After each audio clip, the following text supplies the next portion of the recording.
Admiral Kethvar stood before the massive holographic display, his crystalline form glowing with satisfaction. After 18 months of meticulous planning, the invasion of Earth was finally ready to commence. Every variable had been calculated, every contingency accounted for, every possible response anticipated and countered. "Begin final systems check," he commanded, his voice resonating through the command chamber of the flagship Logical Conquest. The Threnodi Empire prided itself on precision, mathematical perfection, and absolute adherence to the fundamental laws of warfare that governed all civilized species across the galaxy.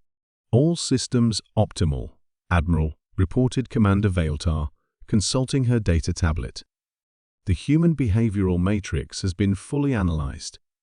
According to our simulations, they will respond according to Standard Invasion Protocol 7 Alpha.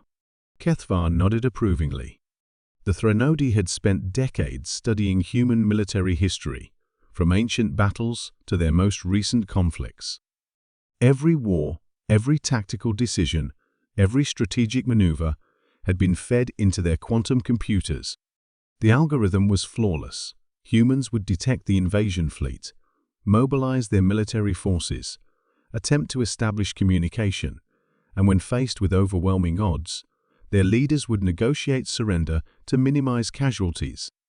"Phase 1 commences in 30 minutes, Kethvar announced. "Remember, fellow commanders, this species follows the same logical patterns as every other sentient race. They value self-preservation above all else. They respect overwhelming force, and they will capitulate when faced with certain defeat." The invasion began exactly as planned.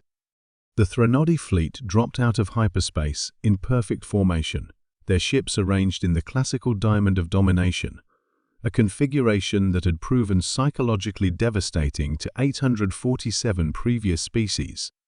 Their appearance would trigger fear, their formation would demonstrate absolute superiority, and their synchronized movement would showcase their technological supremacy.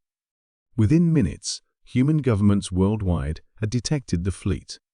Military bases went to high alert, exactly as predicted. Then everything went wrong. "Admiral," the communications officer said, his crystalline features flickering with confusion, "we're receiving a transmission from the planet's surface, but it's not from their military commanders." "Not from their military?" Kethvar frowned. "Then who?"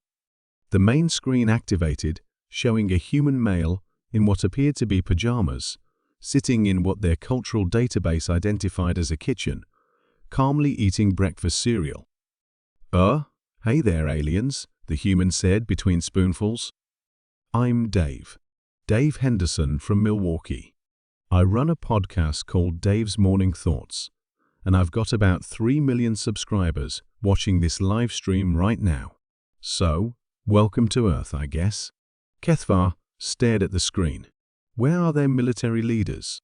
Their heads of state? Why is this Dave person speaking for their planet?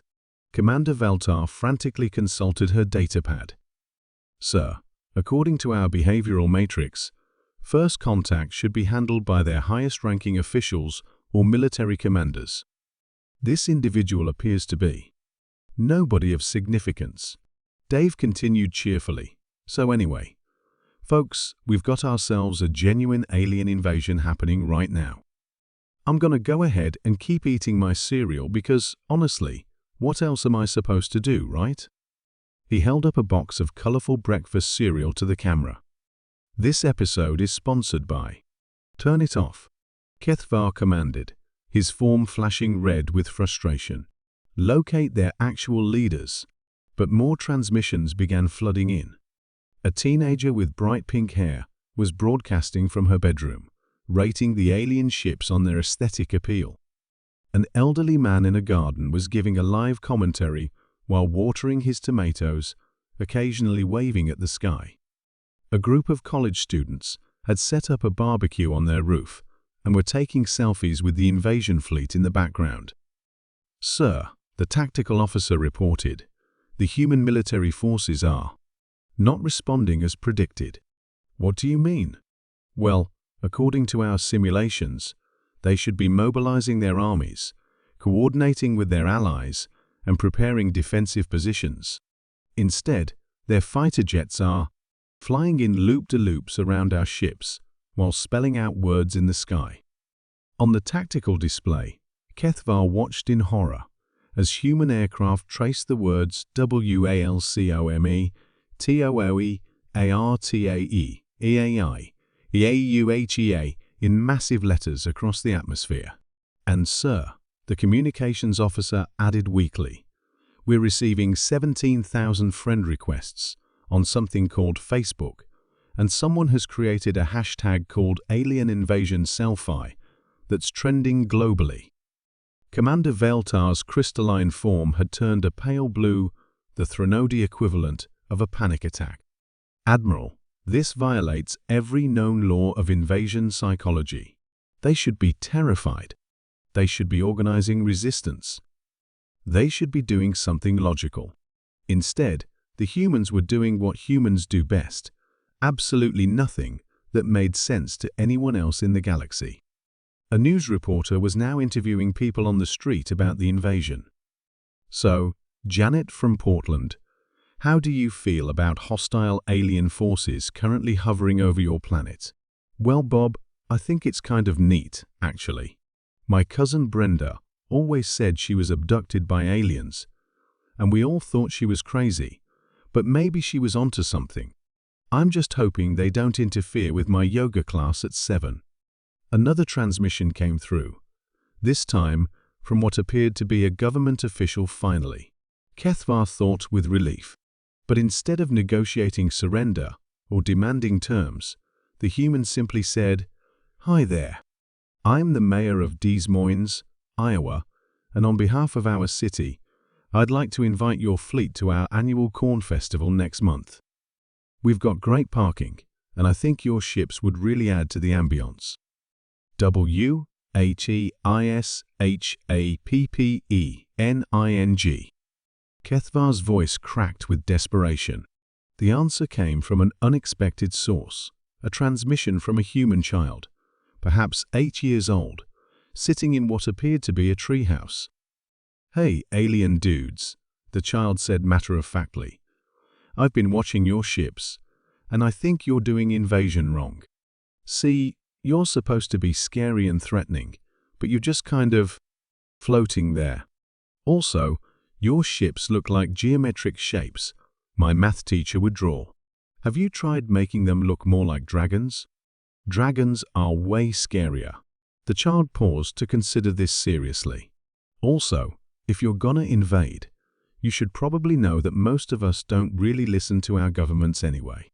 Like, when they tell us to stay inside during a tornado, half the people go outside to look at it. So your whole intimidate the leaders thing isn't gonna work." Kethvar felt his perfect strategy crumbling around him. "Commander Veltar, what does our database say about this? This chaos?" Veltar's voice was barely a whisper. "Sir, there's no protocol for this.